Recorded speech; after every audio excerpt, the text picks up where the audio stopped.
ایک کوٹھے کی تہذیب یافتہ طوائف نے دروازے کے باہر لٹکتی تختی پر لکھوایا: عزت برائے فروخت۔ مہذب حضرات آنے سے پہلے اچھا غسل فرما لیں اور جیبوں میں اشرفیوں کو اون کی تھیلی میں ڈال کر لائیں۔ لہجوں کو نرم اور جذبات کو گرم رکھیں اور خیال کریں کہ چپلوں پہ لگا ہوا کیچڑ صاف کر کے آئیں۔ ہمارا فرش ہمیں رزق دیتا ہے، اس کی بے حرمتی قابل قبول نہیں۔ شراب کوٹھے میں وافر مقدار میں موجود ہے، باہر سے خرید کرتے وقت اپنا اور اپنے دلال کا وقت کا ضیاع نہ کریں۔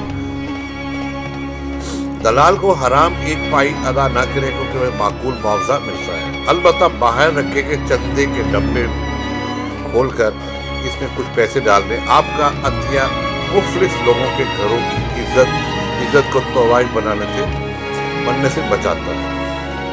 برائے مہربانی رات کے آخری پہر میں کوٹھا خالی کر دیا جائے، کیونکہ فرش کی دھلائی کے بعد تہجد کی نماز ادا کی۔ افسانہ سعد الحسین۔